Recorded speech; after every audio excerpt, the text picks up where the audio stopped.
Welcome to my YouTube channel Clinical Dentistry Hub. So as I have already discussed about the management of traumatic injuries to the permanent dentition in the last video. So in this video we'll discuss about how to manage a case of a traumatic injuries in the primary tooth, that is the milk tooth, or also known as the baby tooth. That is, we are going to discuss about ELIS class 9 in this video, which is very important, as what you will do if a 4 years old child comes to you with a case of a complete avulsed tooth, means the tooth is out of the socket. What we're gonna do in this situation, we will just discuss about these in the upcoming video.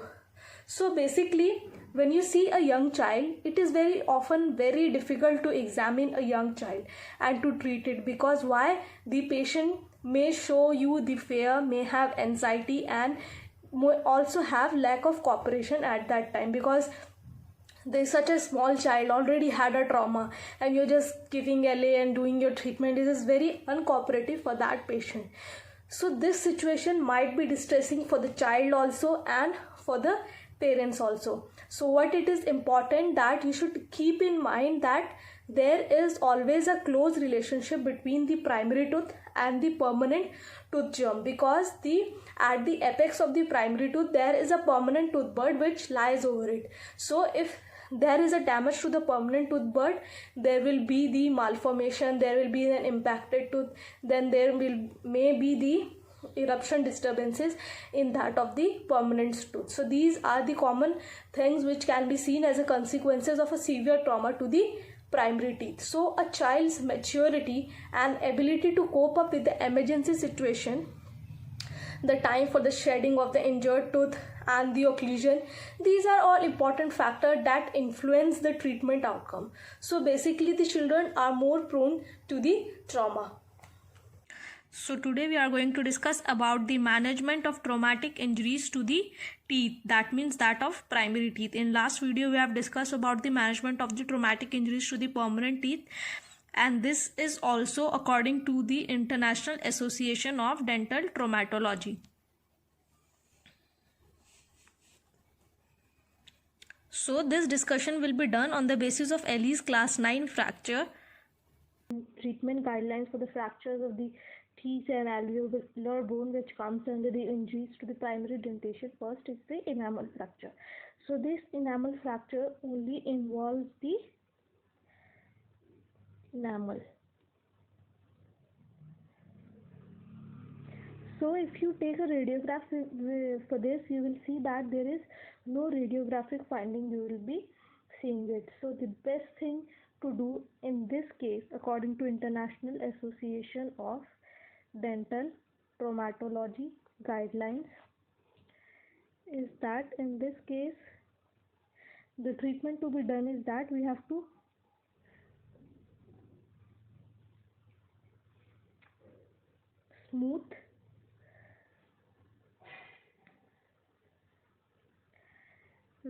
smooth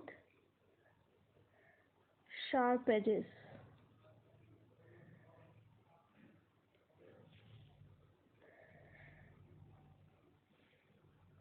That's the only treatment have to be done in this case.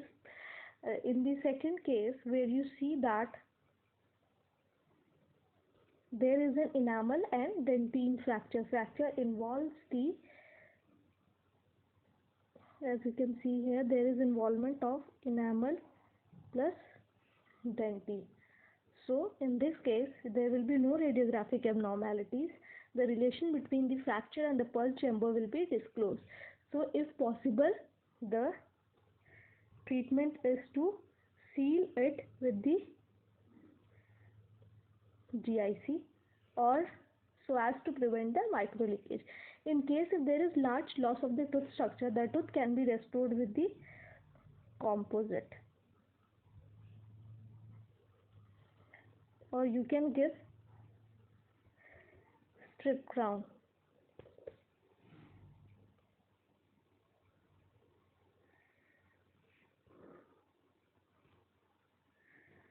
Now that is the third crown fracture with the exposed skull. So basically this patient came to me with the chief complaint of pain. Patient was having a pain as the pulp was exposed. And you can see that there was soft swelling was there of the tissue over here. That was because the trauma was time was taken was it was 1 month for the trauma. So what we basically did is that we went for the radiograph, and at the stage of root development can be determined from the exposure of the radiograph. So the treatment possible is to preserve the vitality by partial pulpotomy, or you can do it with a suitable material, that is calcium hydroxide. A well condensed layer of pure calcium hydroxide paste can be applied over the pulp covered with a lining such as reinforced glass ionomer, and then you have to restore the tooth with the composite. The treatment of this is basically done depending upon the child maturity and ability to cope. Extraction is usually the alternative option.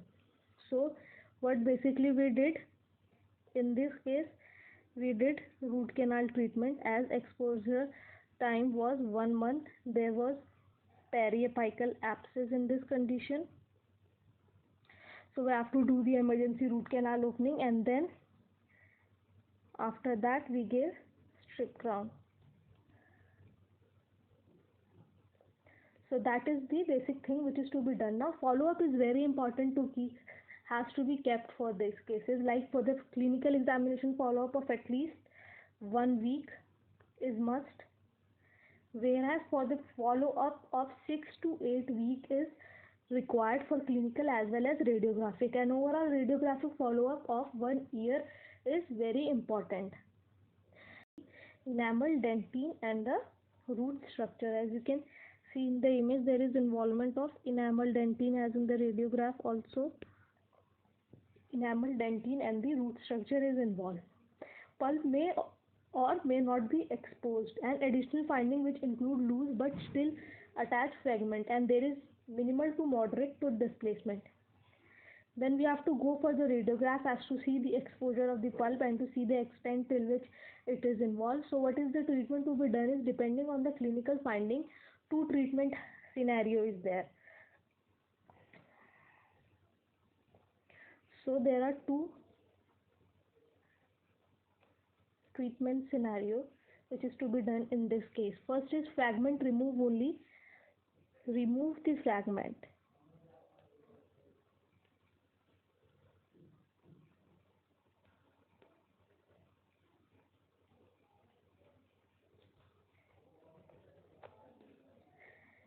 And then a small part of root and a stable fragment is large enough to allow the coronal restoration. Whereas if there is extensive involvement of the pulp and all, then you have to just go for extraction. And then also you have to keep a follow-up of at least 1 year for the clinical as well as radiographic follow-up until there is an eruption of the permanent successor. What will be the basic follow-up result will be that there will be asymptomatic continuous root development in an immature teeth. Now coming to the root fracture. In case of root fracture, as you can see in the radiograph, the coronal fragment may be mobile and may be displaced. So what will be the radiographic finding is that fracture is usually located mid-root, or it will be there in the apical third. So what is the treatment which is to be done in this case is, if this coronal fragment is not displaced, then you do not have to do any treatment. Whereas if you see that this coronal fragment is displaced, then you have to extract only this fragment. Rest fragment you can just, the apical fragment should be left and it should be restored naturally, and then again you have to keep a follow-up of 1 year. That means clinical as well as radiographic. What will be the favorable outcome for these follow-up is that there will be a sign of repair between fracture segment, and there will be continuous resorption of the left apical fragment.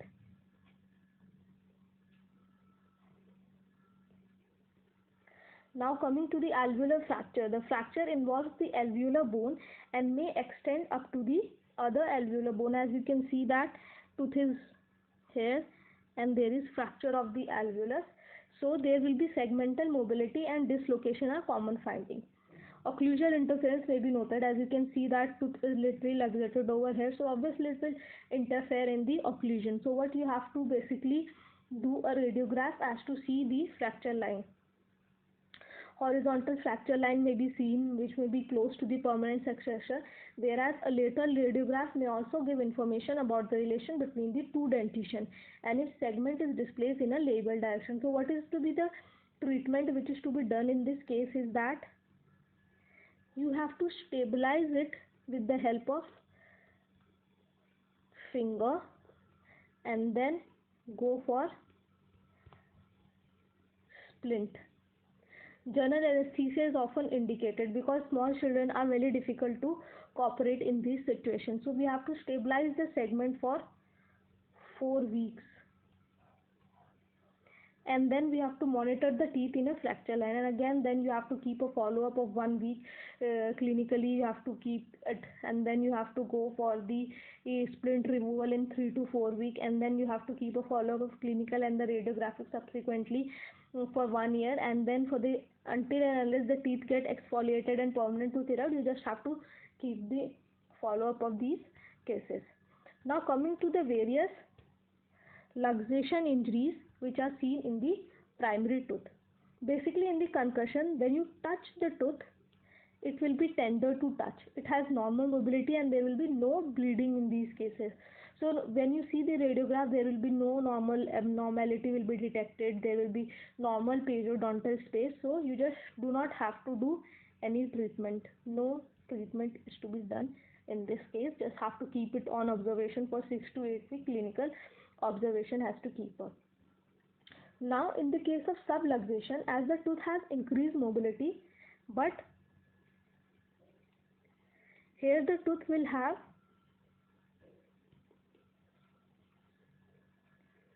increased mobility, but you will see that despite being increased mobility, the tooth will not be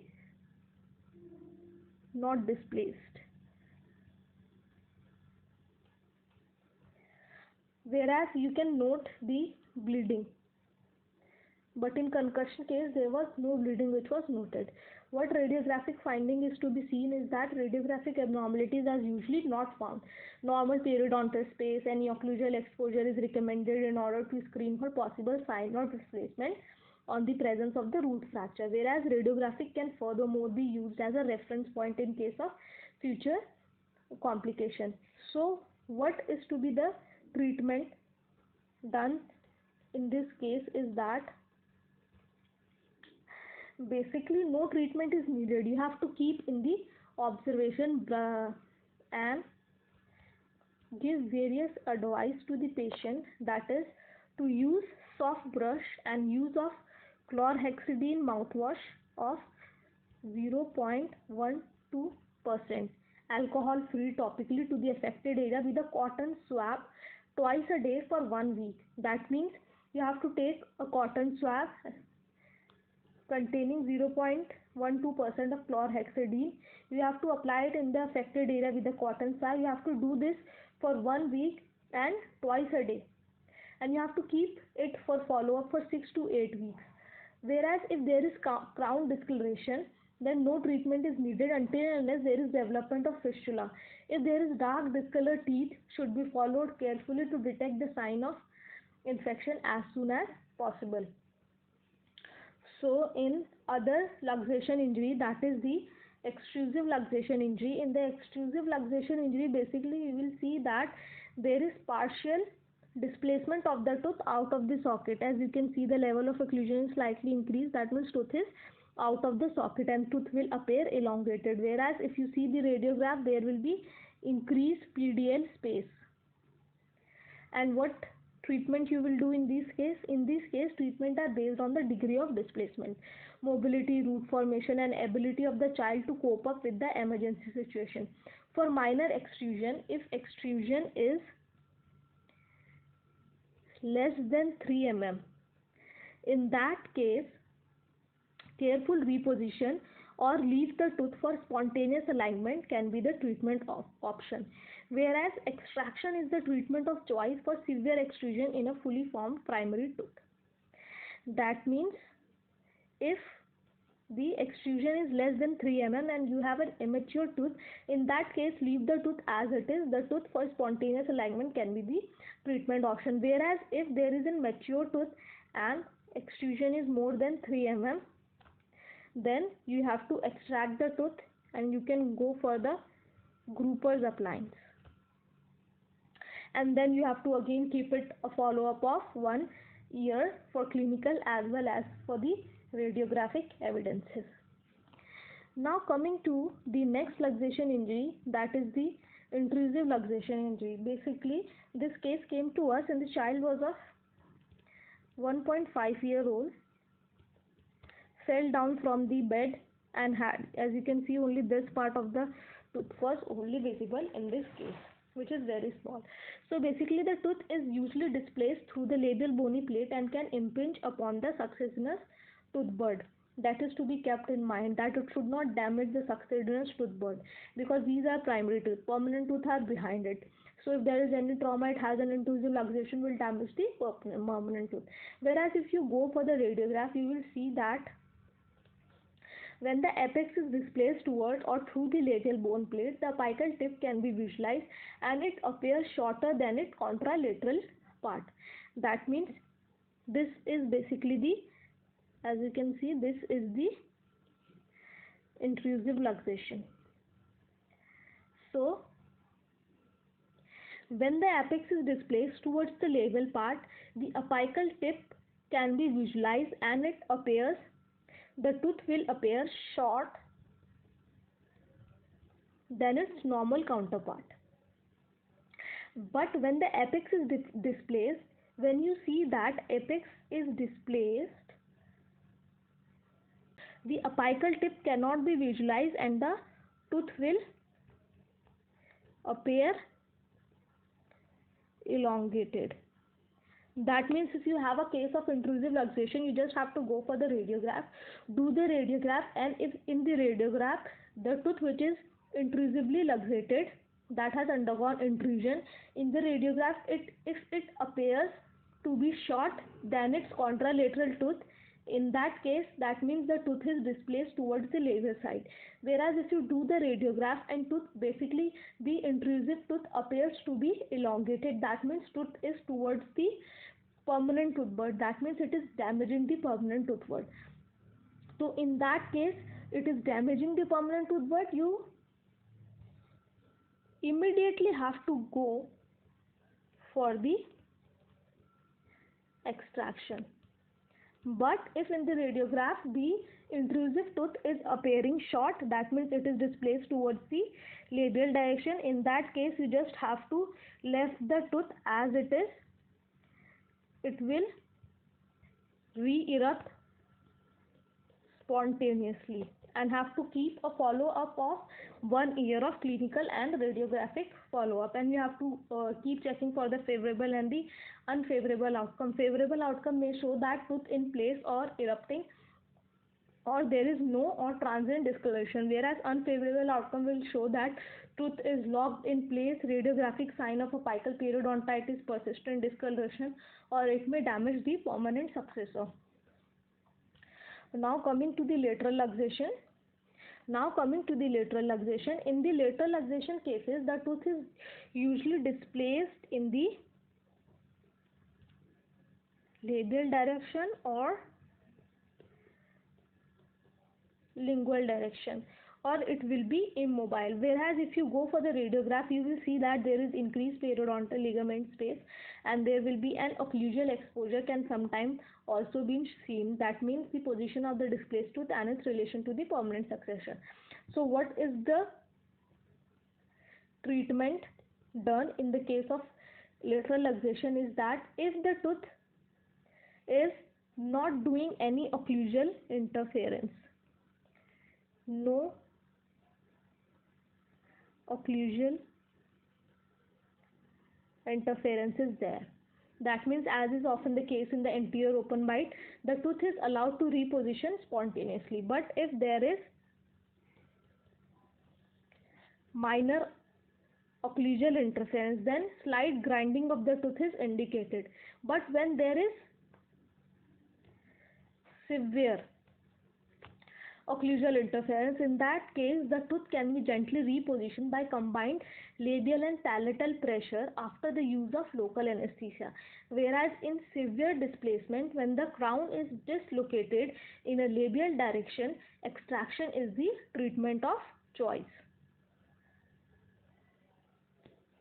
So again, you have to keep the follow-up of it. If you are keeping the tooth as it is, so if there is minor occlusion and then you just do slight grinding and you are keeping the tooth on a follow-up, so you just have to check for the discoloration of the tooth, whether it undergo discoloration or not. Now the last in this category of traumatic injury to the primary dentition is the avulsion. Basically, in the avulsion, the tooth is completely out of the socket. So when you do the radiograph, there will be a radiographic examination is essential to ensure that the missing tooth is not intruded. Basically, treatment to be done in this case is, it is not recommended. So a treatment is not recommended. That means if you have a 4-year-old child and he has knocked out of his primary central incisor, in that case you do not have to reimplant the tooth, because what will happen, if you reimplant the tooth back, it may damage the permanent successor and will get ankylose over here and will hinder the eruption of the permanent tooth. But there is one book named Pinkham which says that if you dissect 2 to 3 mm apical portion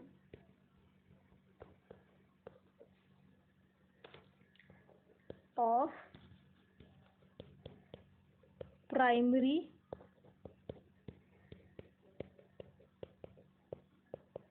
avulsed tooth, then you reposition the tooth in the socket. That will prevent the ankylosis of a primary tooth. So this is all suggested thing.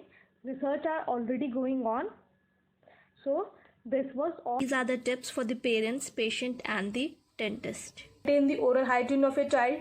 You have to rinse the oral cavity of your child with a chlorhexidine gluconate of 0.1%, that is alcohol free, for 1 to 2 weeks. Alternately, a young child, it is deliberately to apply chlorhexidine gluconate to the affected area with a cotton swab. So the use of pacifier should also be restricted. So I'm gonna tell these point in Hindi because these instruction are mostly for the parent. अगर आपके बच्चे को दांत पे चोट लग जाती है, डॉक्टर ने आपके बच्चे का दांत का इलाज कर दिया है, तो उसके बाद आपको किन चीज़ों का ख्याल रखना है कि पेशेंट और पेरेंट्स को हमेशा ये ध्यान रखना है कि आपका बच्चा वापस से ऐसी जगह पे ना जाए जहां उसको चोट लगे, जैसे कि स्पोर्ट्स में इन्वॉल्व ना हो। आपको उसके मुंह को अच्छे से सफाई रखनी है वहां पे। क्यों सफाई इसलिए रखनी है? ताकि आगे और इन्फेक्शन ना हो, क्योंकि अभी ऑलरेडी ट्रीटमेंट हुआ है, तो वो ट्रीटमेंट अच्छा आए, उसका रिजल्ट अच्छा आए, आगे आने वाले दांत पे कोई असर ना हो। इसके लिए आपको उसके ओरल कैविटी को माउथ वॉश यूज़ करना है। वो माउथ वॉश यूज़ करना है जिसके अंदर क्लोरहेक्सिडिन हो, 0.1% अल्कोहल फ्री आता है, वो लीजिए, यूज़ कीजिए 1 to 2 वीक्स के लिए। और जो छोटे बच्चे होते हैं, डिज़ायरेबल ये है कि आप एक कॉटन स्वैब लीजिए, उसमें क्लोरहेक्सिडीन ऐड कीजिए और जिस एरिया में उसको चोट लगी है वहाँ पर उसको लगाइए। और अगर बहुत ही छोटा बच्चा है जो भी पेसिफायर यूज़ कर रहा है या फिर बॉटल फीडिंग है, दूध वाली बॉटल इस्तेमाल करता है, तो वो अभी बच्चे को आगे चबाने ना दीजिए। So this was all about the manage of traumatic injuries to the primary tooth. If you have any problem, you just mention it in the comment section. I'll answer all your queries, and please don't forget to like, share and subscribe. Don't forget that your one like, share or subscribe, it's a motivation for us to make more amazing video. In the next video, one part, that is the avulsion of a permanent tooth is left, we'll discuss that.